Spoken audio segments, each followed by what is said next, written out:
Salam sejahtera, saya Prasad Michael. Kita bertemu lagi dalam Warta Perdana Khamis, 9 April. Persidangan Dewan Rakyat malam semalam kecoh apabila ahli parlimen tidak berpuas hati dengan perjalanan mesyuarat yang masih tidak dihentikan walaupun sudah melewati 12.30 malam. Kekecohan tercetus apabila Gobind Singh Dio, DAP Puchong bangkit meminta penjelasan timbalan Speaker Dewan Rakyat, Datuk Ismail Muhammad Zahid untuk mempertimbangkan bagi menghentikan mesyuarat yang telah berlarutan sehingga lewat malam.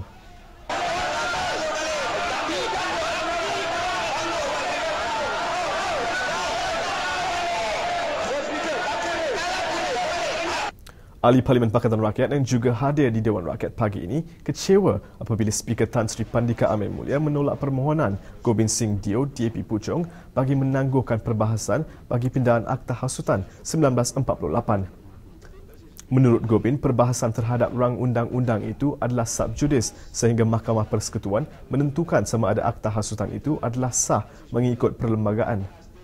Selepas dikatakan tidak diendahkan, Timbalan Menteri Kewangan Datuk Ahmad Mazlan memuat naik gambar di Twitter yang menunjukkan beliau bersalam dengan Sultan Ibrahim Ismail Iskandar. Gambar yang dirakamkan pada 31 Mac lalu itu menunjukkan beliau tunduk sambil bersalam menggunakan kedua-dua belah tangannya. Sebelum ini, rakaman video tersebar luas di media sosial yang memaparkan Ahmad beberapa kali cuba bersalam dengan Sultan tetapi tidak diendahkan.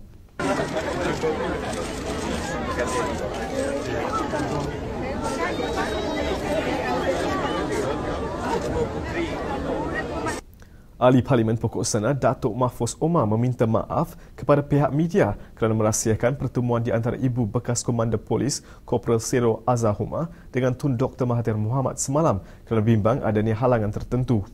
Pada sidang medianya, beliau juga menawarkan bantuan keuangan jika pihak polis tidak mempunyai peruntukan bagi menghantar anggotanya untuk menyoal siasat Sero di pusat tahanan di Australia. Dia kata dia dah hantar pegawai padahal tidak berlaku.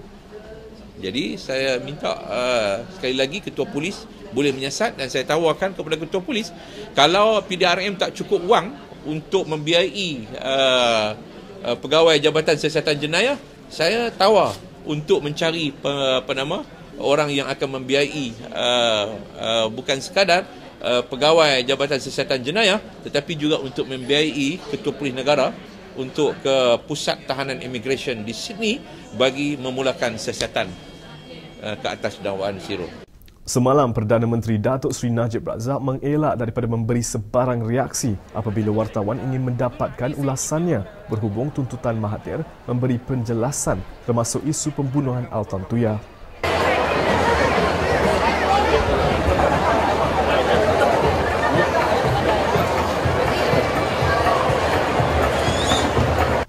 Protes oleh MCA Selangor yang mahu menghantar memorandum kepada DAP kerana didakwa bersekongkol dengan PAS dalam melaksanakan hukum hudud di negara ini menjadi bahan lawak apabila parti itu menyerahkan sekeping cermin kepada wakil MCA.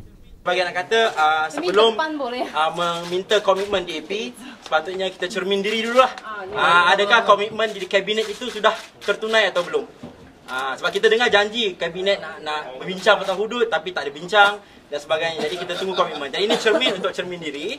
Jadi kita terima memorandum. Itu cermin you pun boleh pakai lah. Tak apa, you terima. Dia terima. Kalau tak, kita, sebab itu saya terima macam tu lah. Saya terima sebab Sementara itu, rang undang-undang persendirian Ahli Parlimen Barang Datuk Seri Abdul Hadi Awang bagi meminda Aktah Mahkamah Syariah 1965 bagi membolehkan hukum hudud dilaksanakan di Kelantan tidak akan dibentangkan pada sesi sidang Dewan Rakyat kali ini. Menteri di Jabatan Perdana Menteri Datuk Seri Syahidan Kasim memberitahu ia akan dibawa ke sesi akan datang yang dijadualkan pada 18 Mei depan. Sedikit perkembangan luar negara. Portal Sinar Harian melaporkan kira-kira 67 pelajar Malaysia didakwa terperangkap dalam Masjid Al-Idrus Aden di Yemen sejak 2 minggu lalu akibat pergolakan di negara itu. Memetik seorang pelajar yang enggan dikenali, akhbar itu melaporkan tiada wakil dari kedutaan yang hadir atau berada bersama mereka ketika ini untuk menghulurkan bantuan. Usaha pelajar untuk keluar dari kawasan bergolak tidak berhasil kerana tiada jalan udara atau darat yang selamat untuk dilalui. Berita tadi mengakhiri Warta Perdana Khamis 9 April. Terima kasih kerana sudi bersama saya, Prasad Michael. Layari www.kinitv.com/pm untuk berita dan video lanjut. Salam hormat.